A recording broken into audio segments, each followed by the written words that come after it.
Good afternoon, colleagues. Welcome to one of the most crucial components of our conference. Thank you for joining us.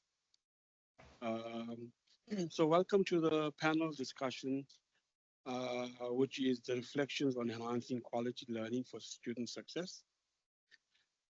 So, we all acknowledge the significance of our students' experience and voices in shaping our learning and teaching practices. Therefore, to the Student Affairs Office, we've invited 4 bright students to share their perspectives on enhancing teaching effectiveness and student engagement. So our panel this afternoon, composes of colleagues. Please forgive me for mispronouncing your name, but Tibista, Kwaba, Libona Bartman, Michaela Borani, and Tristan Wilkinson. So these are our scholars that are sitting in front of us, and we're delighted to hear their thoughts and their practices and how the experiences of learning.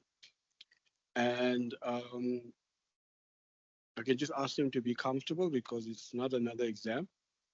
But just here, be yourself and speak your mind. Thank you for that.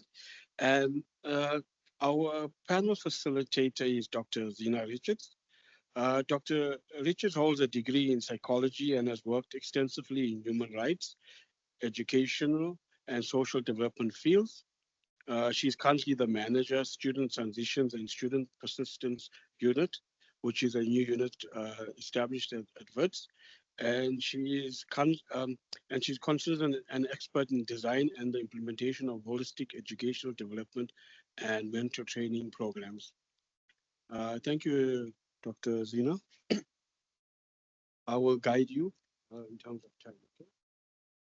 Okay, thank you, Chi.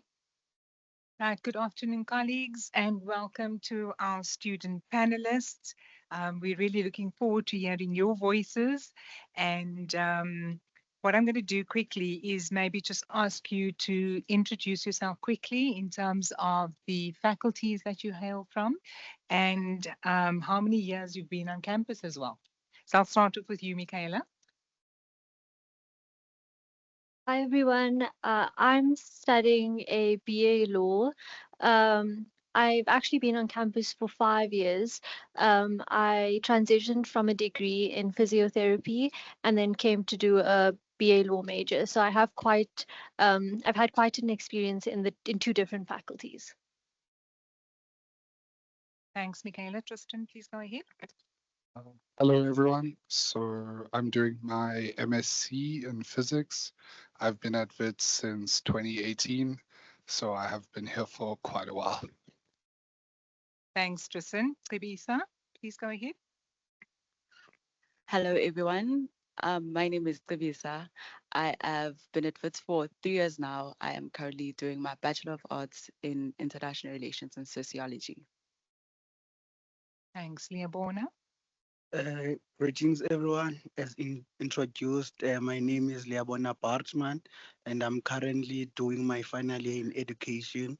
And I've been here for 4 years. I arrived here during the COVID times. Thanks, Leabona. Right, so we're going to kick right into it. And what we're hoping to do is basically just have a conversation around the 4 themes that we've identified, with the first theme being celebrating diversity in education, strategies for inclusive learning and teaching. And I'm going to pose this question to Leabona.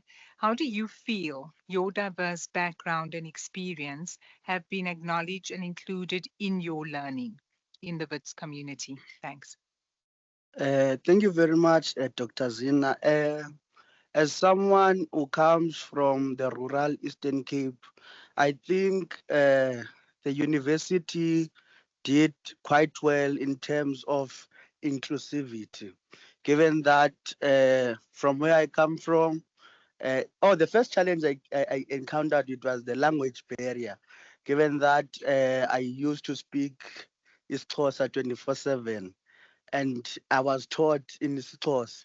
You see, so I think the university did very well in that regards to make sure that we are comfortable in speaking our language, but subsequently speaking the English language. You see, I think one of the most things that the university did great was the establishment of the mentorship program, where we were taught how to write academic writings.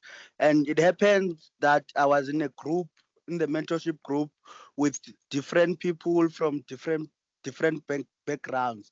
So I think that gave me the opportunity to learn different cultures, to learn different languages so that I can interact with people. You see, another thing that the university did very well. I had an opportunity to stay in a vets res in my first year. So also there, it's I don't know how to put it, but diversity. You see, you have people from Quantal 1, you have people from Quantal 5, but they were treated the same. You see, because one thing that we were taught was unity amongst each other, regardless where you are coming from. I think I will just end there for now. Thank you very much. Right. Are there any other student experiences regarding inclusivity and diversity that you feel stood out for you as a student? No. The one of the other panelists. Thanks, Leabona. Go ahead, Pip. I think mine is related on an academic basis because when you're coming to VITS or any institution as a social sciences student, you're expected to learn, or you think that you're going to learn about Marx and all that other stuff. But I noticed that within social sciences, there's a sort of transformation or implementation of different philosophers that we learn about. For example, in international relations, I remember I was doing in semester 1, we were talking about the non-Westernization of international relations theory, which then speaks on the Africanization of IR, looking at different studies and different people that we can utilize within the African context, the global South, and thus moving away from the westernized or the Western-centric, Eurocentric way of life. Thanks, Tribise. And I think what you've highlighted is that I think something that one of the keynote address speakers spoke about this morning was the importance of bringing in the contextual relevance, particularly within the African context, into the content and subject area that you're learning about. And I'm glad to hear that you're saying that that was quite significant for you in terms of your own learning. And I see a lot of the other students nodding their heads in terms of sort of like relevance of content and its application is important. Right, we're going to move along to the next question, which is really focusing on, and I think there's a huge debate around whether lecturers should be sympathetic, empathetic towards student situations. Can you perhaps, Tristan, share an experience or an example of a lecturer's empathy or understanding or compassion that has positively impacted on your learning experience efforts? Sorry. Sure. So I had an experience. My third year was 2020. That was COVID. I was actually staying in a Wits res at the time. And I have been diagnosed with schizoaffective and OCD. And I was going through one of the worst depressive episodes of my life in the third semester. For about 2 months, I didn't attend any of the online lectures. I didn't submit anything. I barely ate, except if one of my res mates brought me food from dining hall. And at one point, I ended up going to CCDU. One of my friends basically dragged me there, and they had contacted my course coordinator, Prof. Jonathan Kirtland. He's still at Wits.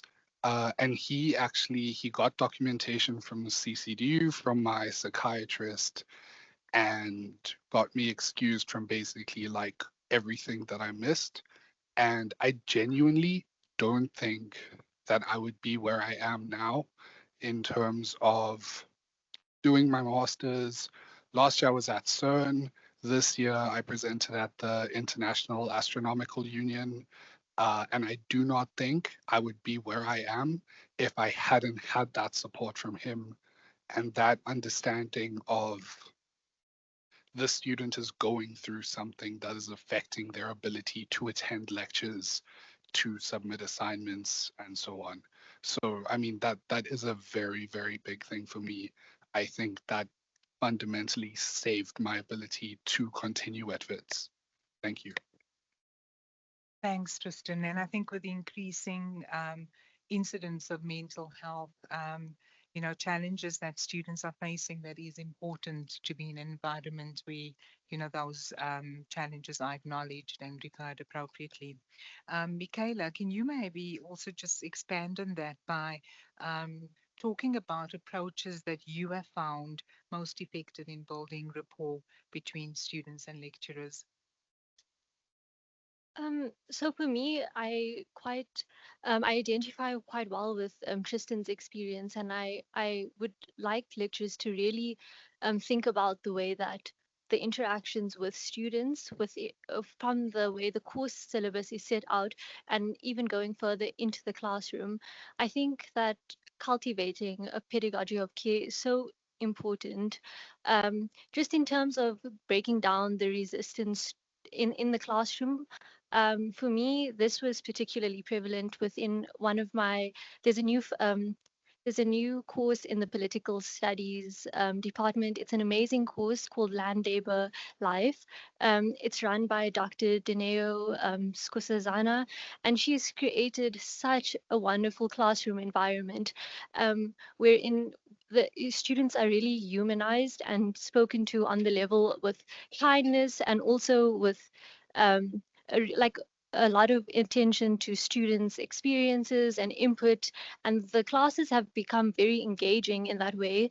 I'm not someone that particularly speaks in class, but because of the environment that she's created, it's enabled me to really feel comfortable in talking in class. And because of that, I because I identify so much with the kindness that her teaching has embodied, and that goes down to even responding to emails, the way in which lecturers just communicate. It really, the way that we speak to students and the way that we speak to each other. Obviously, it's a reciprocal. A balanced relationship between students also showing that mutual respect to lecturers. But I think that it's really something that should be focused on as a softer skill in teaching that can really enhance the learning experience and enable a better environment where students feel truly supported and cared. And it's moving away from WITS putting out these statements that the CCDU is available and there's these accommodations, which they do really well with. But I think it's then truly implementing that and making a substantial change in the classroom. And I think it's a constant learning thing that we all need to learn how to talk to each other in a way that is kind. Yeah. Thanks, Michaela. And I think thanks for reminding us of the importance of respect. I suppose to Americanize the statement, tone matters. And also, just your ability to relate to somebody else as a human being is what matters. Everybody responds well to that. Right. Cebisa, I think I'd like you just to sort of like reflect a little bit on the teaching practices that have enhanced either teaching effectiveness as well as simultaneously student engagement, your experiences in that particular field. So within teaching and student engagement within learning and all that other stuff, there are feedback mechanisms that we utilize. For example, there's the evaluations that is sent on emails. So we utilize that in order to be able to reach out to the lecturer and give them feedback in what we experienced during for example, their semester, what they were teaching, the course content, what they could work on as a lecturer. Because when you're sitting in class, sometimes you see things that the lecturer may not have seen. So with utilizing the feedback mechanisms or the evaluation portal, we're able to communicate with the lecturer that perhaps in your next class, you should be able to hear the students out. In the next class, you should try reduce the number of assignments that we have. So it's the evaluations portal. It's very important for us in order to give feedback to the lecturer and that they're able to work on it. And I also know that during the last week of school, the lecturer will always encourage us to give evaluations, give feedback. But I also think within us as students, we don't utilize them enough, because you'll get people that are like, ah, evaluations. I don't know if there needs to be another way that we can utilize it, or we can give it to students, because sometimes it also gets lost within the email chains that we get. So I'm not sure if we can perhaps work on that. Yes, please go ahead, Tristan. I also just want to add on that from a student's perspective. I mean, before COVID, we used to fill out the physical ones with rating the lectures and stuff. In my time at WITS, I have never once gotten feedback on, okay, this is what the class filled out. A lot of you said that you felt that the lecturer was not good at this, or was good at this, or this was an issue with the course, this wasn't an issue. So I also think it's beneficial to students to actually get that feedback, so that they know it also means something, because that might be why students don't want to fill it out, because it feels pointless. Thank you. No, I think I agree with Christian and Kabisa to say that lecturers also need to give feedback on in terms of how they think the course went. But I want to also emphasize on the point of the evaluation. I don't think students really participate, and I'm one of them. I don't remember a time where I filled in that link. So I think there must be some, I don't know how to put it, but I think we must work around that to make sure that students do participate in the evaluation process, so that even the lecture going to the next cohort of students will be able to implement the feedback that was given. And I think we had a sort of like a short discussion around about that, sort of like off, during lunchtime, was around what are the various mechanisms, feedback that can happen between student and lecturers. And I think there was a question around the utilization of faculty councils, how those are utilized as a feedback mechanism. I don't know if you'd like to just expand on that a little bit more. Oh, can I go first? I think lecturers see the student council as a threat, as enemy of progress, because most of the time student council are fighting for students, so they feel as if they are biased, but it's their duty. But I think because at education we have some sort of a student liaison committee which works hand in hand with the student council. So I think that is effective, because now you don't have to really approach the lecturer, but there is some sort of uh, uh, give me the word, channels, proper channels, yeah, to deliver the message. Yeah, so I think if every school can have that line of march, I think student council will be more effective and will also encourage students to participate in those evaluations. I think that there is a need to streamline the feedback processes. One thing that worked really well in when I was in my second year of physiotherapy. I think it was an initiative done by the Physiotherapy Students Council, but I think that it's something that can be mimicked by other councils and also something that could be supported by faculty staff. And it was at the end of the year, students put together a document that would be passed on to the next cohort of students, just giving very personal feedback on how they approached the course and what worked for them. And I think in terms of student success, it's such a beautiful model to build. Firstly, because it encourages that this notion that we are a community, and it then moves us away from this idea that we're in academia for selfish individual reasons. And I think that the majority of us here do come from backgrounds where we're aware of like struggles, and that you can't really separate the socioeconomic problems that we live in an institution like this, especially. And so I think inherently we have that in us, and I think that as faculty staff, that you have the ability to either encourage that through the way that you encourage certain mechanisms, even as something as apolitical as a feedback back system, but it can really be used to then cultivate that spirit of Ubuntu within us. Another method to go about that is perhaps lecturers looking at statistical analysis of learners that have significantly improved from the beginning of the year to the end of the year, and directly reaching out to them for feedback on what actually they've done to change, and then passing that. So like knowledge sharing.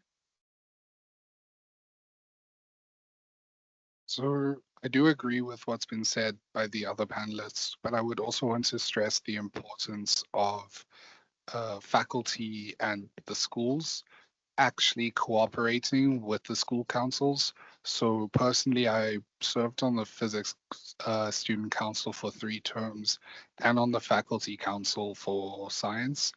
And I had minimal cooperation from any members of staff.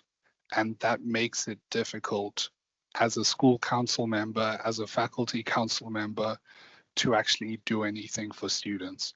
So it is so important that, you know, the academic staff and even the faculty officers and registrar cooperate as well and help, because that's how we can mitigate conflict between staff and student councils. I think that's such an interesting perspective, because I suppose it's almost as if we are a microcosm of society in a way. So how do we begin to utilize structures so that they become more efficient in terms of serving its constituents, which would be you as the students. But I think it's also about and I liked what one of you mentioned earlier, was that students also have to take responsibility. So students are not void from responsibility and accountability, but it's how I'm hearing a strong call for greater levels of feedback, a lot more communication around why data is collected, for what purpose, and sort of like how that data is being utilized to improve the teaching and learning context within the areas that you find yourself. So I think that is really important. Now we're going to come to the next area, which is really interesting for me. If I had to ask you each just to give one word when you hear the word Ulwazi.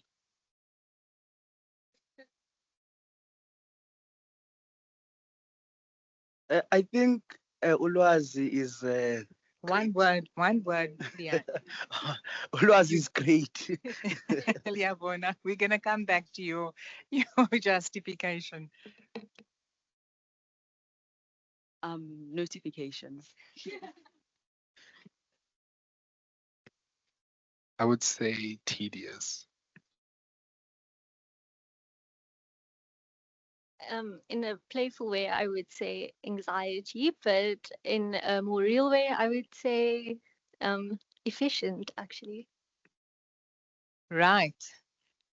Leander, you are, Liabona, sorry. Liabona, you may go ahead with your justification. You said great, if I recall. Yeah, so I think I'm saying it's great because you can easily access it. It's not so complicated for someone who is new to it. It's clear. You can do it by your own. You see, it's easy to navigate around the Ulwazi website. Yeah, given that it was the first time dealing with such a site, you see, so yeah, it's easy to access things. Thanks, Yabona. Well, I said notifications because Ulwazi, all you get on notifications notifying your exams, assignments, discussion tabs, like there's always a notification. So I don't think if there might be possibly a way to minimize notifications that we perhaps get. For example, in my one course, instead of tutorials, we have discussions. And then whenever someone is submitting a discussion, you get like lots of notifications. So it's your phone is just piled on with notifications from Ulwazi. So I come from the Sakai era of VITS, and I much prefer Sakai to Uwazi. I actually disagree with Liabona. I felt that Sakai was much more intuitive to use. I felt it was a lot more straightforward. I also just found that like making submissions, leaving comments, asking for feedback was a lot easier on Sakai. As far as specifically focusing on Uwazi, I think that the app is great, but it's very limited. Like a lot of stuff, you need to use the website, so I don't think the app serves much purpose. And the website can also be quite tedious because I don't know, for some reason, courses doesn't take you to a dashboard of your courses. It just pops up a sidebar, and I just find it very frustrating and tedious to deal with to navigate. I actually disagree. I also experienced some time on Sakai. One thing about Ulwazi is that it doesn't crash when you're doing last minute submissions, which I appreciate. But more than that, I think that Ulwazi has a host of features. And this is what I don't really understand. With lecturers, I think it's either a lecturer really knows how to use Ulwazi, or a lecturer just uses it as sort of like a dumping ground for files, not organized. But what I don't understand is that Uwazi has so many features that when used correctly, you can really maximize the learning experience. And I think for the next TikTok generation, you're dealing with a cohort that's literally constantly looking for dopamine drivers on 30-second videos, and you can really implement Uwazi to do that, whether it's using like embedding short podcasts. I personally really like the 2x time speech feature to speak, because I can't concentrate anymore. I'm a victim. But yeah, I think that it's really, in terms of feedback, I've had lecturers, you can highlight specific things exactly on your essay and give feedback, and it's a constant engagement that, if used correctly, can really be used to enhance the Uwazi, the learning experience. I think that's so interesting. I know when Fatima and I were beginning to sort of like prep some of the previous student group, it was interesting that one of the students said um, how the cause is presented is really important. Okay. And what was said, and I'd like to hear your opinion on that. So the individual said that students ask themselves three questions when they look at any learning management system. The first question is it appealing to me? Is it important to me? And does it relate to me? If those three questions cannot be answered, they will not access that particular course site or platform. Is that true?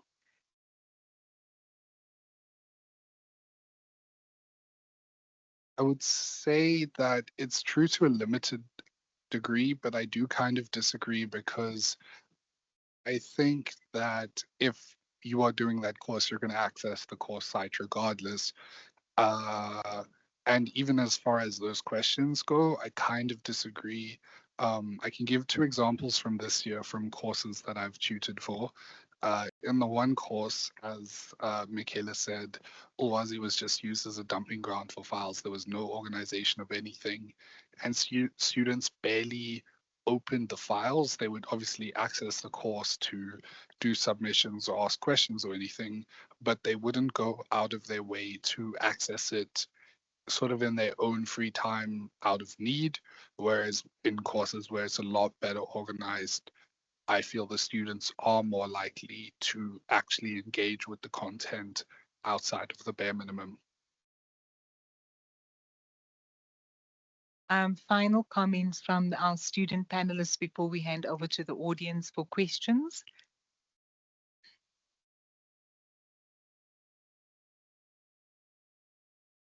I actually want to talk about the digital literacy stuff.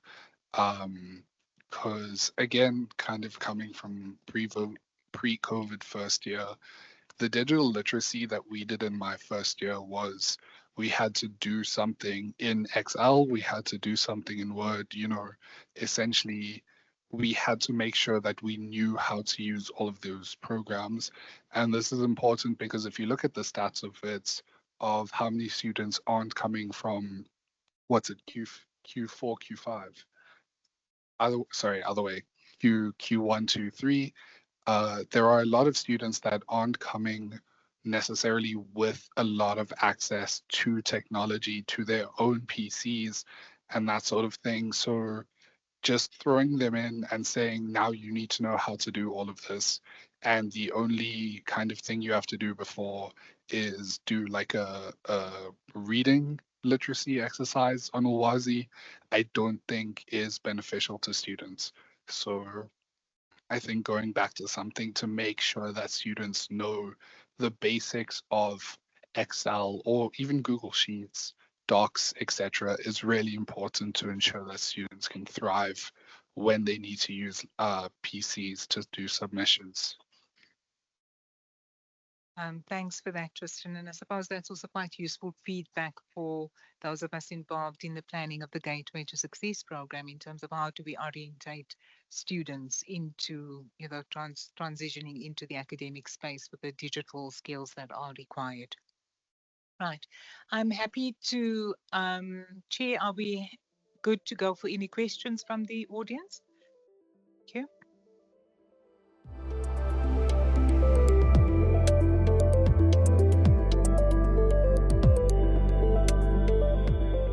Thank you for a very fruitful discussion. I think this is where we get our chance to ask questions. If you've got questions, I know, please go ahead. Good afternoon. Thanks so much for your time and your insights on the panel. I'm asking a question from the perspective of being in staff development in the Faculty of Humanities. So one of my roles is to assist with training staff to design courses and deliver lectures and engaging learning environments and experience to support student success. And I note the very important example, Tristan, that you mentioned of your experience and with CCDU and a very engaged course coordinator by the sounds of it. And I'm very glad to hear that in those situations, in your case at least, that there was something that was done to help.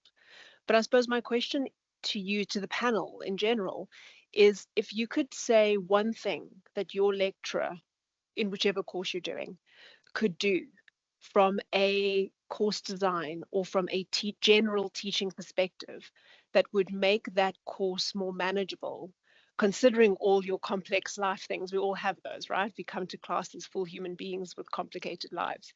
If there's one thing that a lecturer can do from a course design and teaching perspective that you think would make that course more manageable, beside everything else that you have to deal with, what would that be?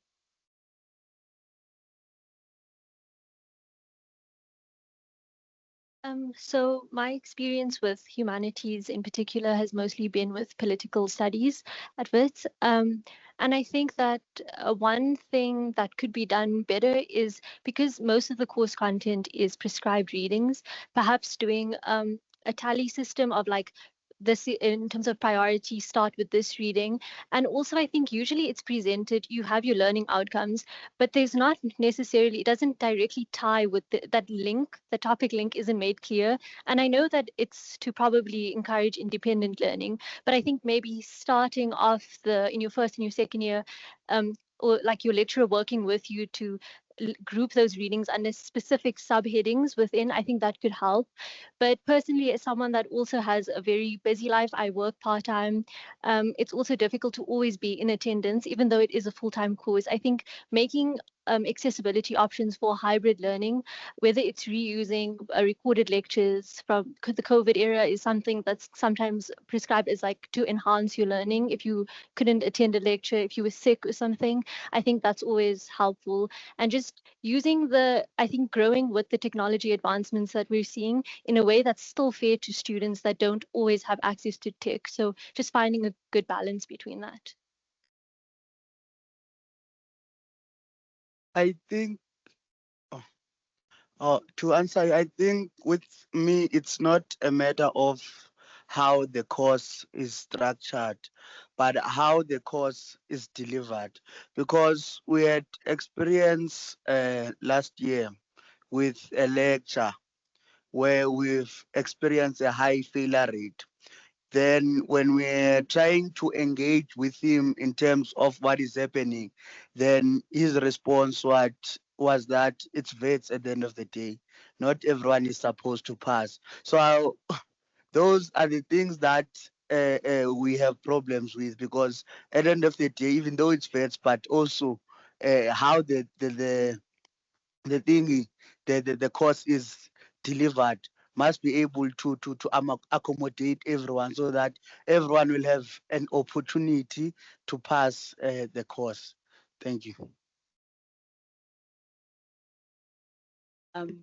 Mine is on consideration, because in as much as yes, we're students, there's a lot of outside factors that affect our academic lives, our student lives. So in as many lecturers, when you consult with them or when you have conversations with them or when they teach, they don't consider the fact that you also have other work that you have to do. You also have your social life. You also have your mental health that you need to take care of. Sometimes the workload is too much and they're not willing to listen, and they'll tell you that, as my fellow panelists had said, that this is it. So it's not substantial enough for them to utilize FLITS as an excuse, but also to consider us as students, as people, that we also have other things that we need to consider.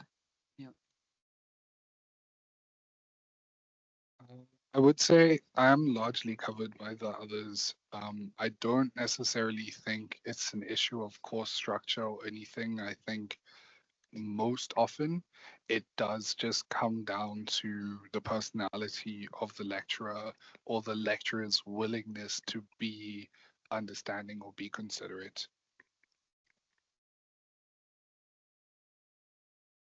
Thank you, colleagues. Any more questions? Oh, we see quite a few hands. Sorry, sir, you can go ahead. Thanks. My question is directed towards mainly Leabona. Thanks for sharing your challenges with language transition at FETS. May I ask you to just clarify two things? One is a clarification, the other one is just a question. The first one is, could you please explain further how VETS helped you in facilitating the transition from your home language to English as a language of instruction at FETS? Then the second is a question. If you were to ask it to reflect and say, would it have been better for you if you had been taught earlier in English than you waiting to come over to VETS to be taught in English? Thanks. Thank you very much for the question. I think one of the things that assisted me in transition from speaking my home language to English was engaging in a lot of reading. So what we used to do, there are some prescribed readings in the courses. So we'll come together and engage in those reading, try to understand the words that we do not understand. So I think that is the most thing that assisted me in the transition. To come to the second question, What was the second question? The second question is, isn't it that you were taught, your first 12 years at school, you were taught in your home language, be it maths, whatever, physical science and so forth. But then you had to, when you transitioned to vets, you had to be taught in English. If someone were to ask you, could it have been better if maybe you were taught much earlier in English at school, like at primary school, so forth? Could it have been better? Yeah, I think it would have been better because it will not take much of my time to first go out and read and ask people to make me understand some certain words that I do not understand. So I think more than anything, that process of transition took a lot of time. Yeah. Thank you. Can go ahead, please. Thank you so much for the platform. You'll excuse my voice, I'm suffering from flu. Uh, Firstly, I'd just like to abuse the house and address the first question that was asked. I'm a final year law student. My first year was in COVID years and we had online learning. I do think structure matters. When you speak to a majority of students, the one thing that you'll find is the courses where there's just a file with the readings, Modiri, everyone listed there, doesn't assist you. You find that where you're even determined to go look for particular things and you get lost in looking for them, what gives you the motivation to even read the thing once you found it? So where everything is broken down and everything corresponds with the aims and the objectives of what's supposed to be learned in the course as outlined in the course outline, then that works. Where you have a system that speaks to what you need to do, you're given the materials in an orderly fashion of what you need to do, it's much easier to facilitate the learning process. Then I'm glad the previous speaker asked the question that he did, because what you'll find in actuality with situations like Liabona, and this comes to the question that I want to ask on celebrating diversity in learning spaces. And you'll forgive me, I know that the people who are panelists are students themselves, and I'm asking difficult questions that I'd like everyone in the room to actually address. Um, the problem isn't necessarily English, and I'll be controversial in this. The aim here is to articulate your ideas, critically analyze in English. So where you have people coming from basic education, where everyone everyone who has intellectuality or cognitive functioning can be taught how to string together question answers in English.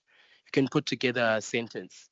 You can be told that you must say Marxism is this, and then you can put it there, and your teacher will mark you correct, and you get 5 distinctions, and you come to Wits. But here, what each and every person is looking in the room is critical thinking. So what you'll find as we go on over the years, we have a deficit in actually learning and appreciating what's being taught to us as students. Because what we have is that whenever we consult with our lecturers, they tell us, oh, the mistake you did here is that you do not refer to this person and this person and this person. And when you refer to them in this way. But the question then is, where's the cultural integration together with the teachings of the tools of critical thinking, the tools of actually not just writing, but how to articulate your thoughts and what you actually appreciate from the reading, coming from the background where you are a student who was taught maybe physics in Isikos or taught history in Isikos, but you did make it and you did make it to this. Now there's that gap that you still have to cover over. Where are those structures within the institution? I get Gateway to Success, I get FYE, I get all of those things, but they don't cater specifically to these quintile 1, 2, and 3 students who, when they get here, they are expected to go to at law school we have something called writing centers, and you're telling me, oh, this is how you write. I'll get the concept of how I write, but then how do I think in the way that you want me to think as a lecturer? Another thing that people spoke about, and I'm so sorry for taking everyone's time, it's it's the importance of consulting. They spoke on it on an evaluative level where students themselves evaluate your courses as lecturers. but also they spoke about it on a student representative level. At law school, for example, I'll make an example with our head of school English Lema, where currently at law school we have a 2 deferreds maximum rule. So you cannot apply for more than 2 deferreds. So given the fact that you are sick on the particular day where you are writing, the school says we're not willing to negotiate with you. What we say is that you get 2 deferreds and that's it. Whether law school student council tried to challenge that, an email was sent telling us that there's no negotiation on the rule. What's the point? I get the academic integrity they are protecting with making sure that there are no sick notes that are fraudulent and the works. However, second example to that comes with, there was a crisis in Braamfontein where there was no water. Students couldn't come to classes. Classes still continued. The LSC released a statement saying that we're begging for the school to discontinue classes up until the water crisis is solved. They weren't. So I want us to be able to identify the aim that lecturers have in being lecturers and what we as students come for. So we come for School for Education, where you can match and integrate these 2 aims through consultative processes. You can then achieve what you want to achieve. Obviously, there'll be someone begging for, let's say, forgive me for not submitting my thing 2 weeks later. But where there is an interactive process where you get to understand where the student is coming from and you actually avail yourself to listen as a lecturer, you end up achieving what you want to achieve as well, which is the aim that everyone passes, everyone attains their right to education and actually exercises it, graduates and contributes to the field that they are in. So it's just those platforms. The platforms for consulting are there. The platforms for evaluating these channels are there. However, the efficiency of these channels is the question that is the thing that I'm questioning. Thank you. Thank you for the very points. We've got a few minutes, please. I think we've got 2 more panels who wanted to ask questions. Please go ahead, and then you. Thank you. Hello everyone. So I just need clarification, perhaps from a tutor's level, point of view rather, and from a lecturer's point of view. So with Ulwazi, when you submit your written work, it's strictly straight taken to turn it in for your plagiarism score, right? So there was a case where one got, say, 2 out of 20 for plagiarism, right? Because 20 is the maximum adverts. So you got 2 out of 20. And then the tutor and the lecturer saw it fit to take the written work, which is already tested for plagiarism, to another plagiarism scanner. So I just want to understand what constitutes that action. What are the red flags that are to be seen in this written piece that actually say, no, this student might be guilty for plagiarism? I hope you're not posing that to us as the student panel. And I don't know, Fatima, are there any, I don't know if there are any academics in the room that can answer that question? So maybe, to be honest, I don't know the context of exactly what happened in that case. It could be the very reason.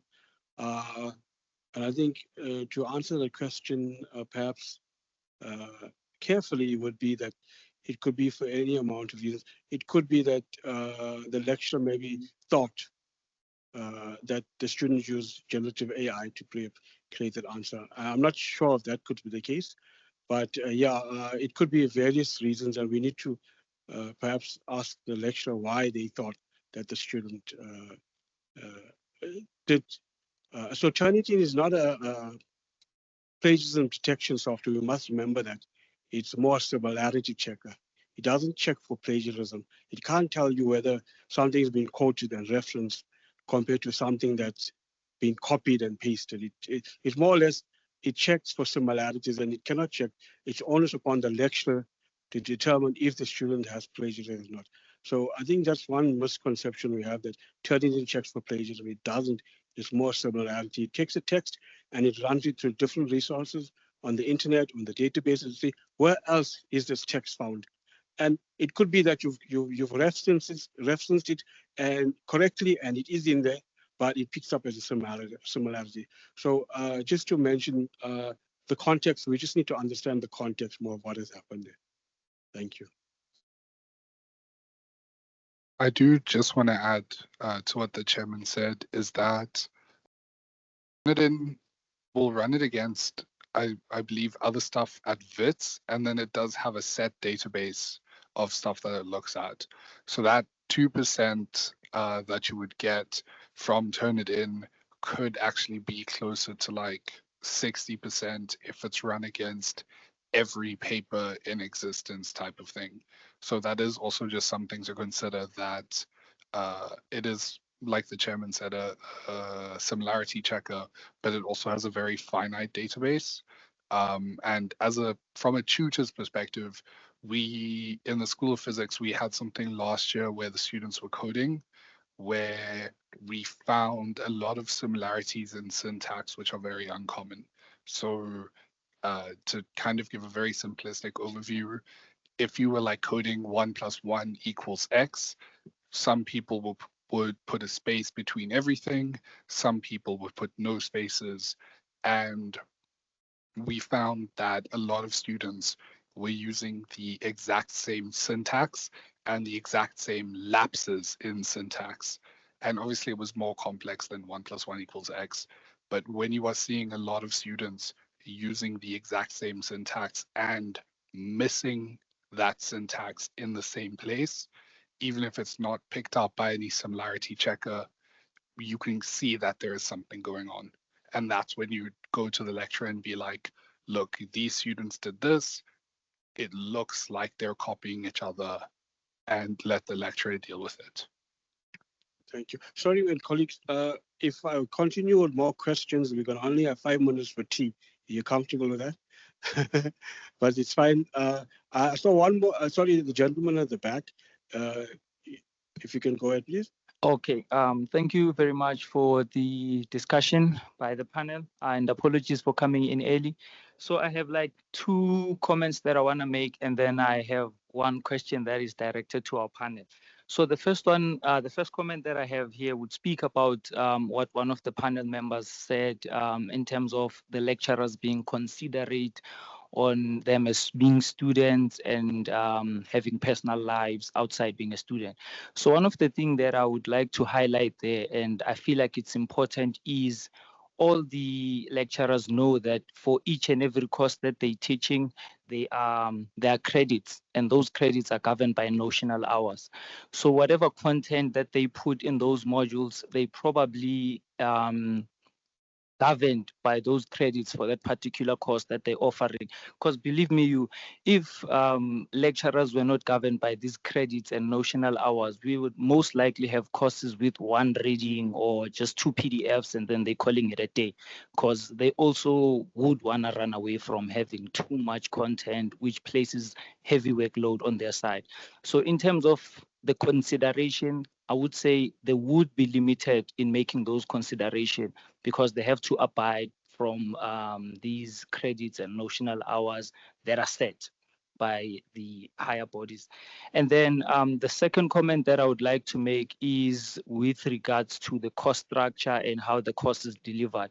Those 2 for me are equally important, and I'm speaking from an instructional designer perspective, because a cost structure would mean that, is it a course that will allow a student to navigate through on their own? Because when we speak of student success, it is important to place that. I'll just make an example. A plate well put together entices appetite. So if a course is well structured and well built, it will encourage students to go through that course, navigate through that course, know where to find what and where to go if you want to submit. So if we're speaking of this course structure, talking about a role from the student being able to navigate on the course on their own. Sum it up in a few minutes, please. Okay. Please cater for time, please. Okay, thank you. And then the question is, I would like to find out from the panel, how are they defining student success? Because from the academics as well as the IDs, I think we would speak on the same level. So I'm more interested in finding out from the students' perspective. Thank you.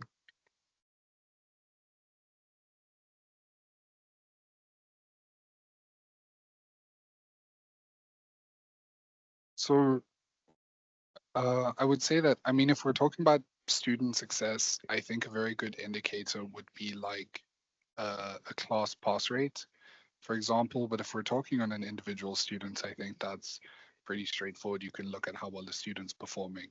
But from the perspective of course, I think the important thing is how are the students performing in that course, because I think that if you have a 10% pass rate, your course is not a success. There's something very clearly wrong with your course. Yeah, I think that's it.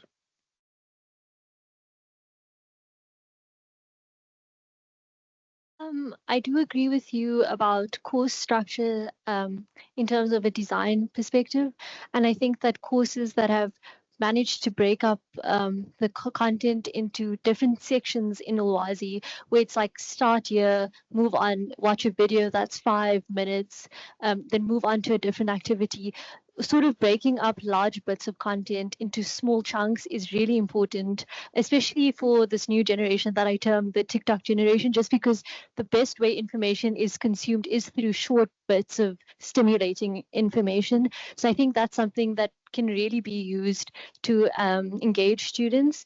And yeah, I think that student success means coming out of the classroom with a meaningful retention of that information, not just verbatimly repeating things, but also being able to then critically apply that into your next course that you do the following year. Thank you very much, colleagues. Unfortunately, we're going to have to end there, but these discussions were very fruitful, and going over time was worth it, I think. So thank you very much for the discussions.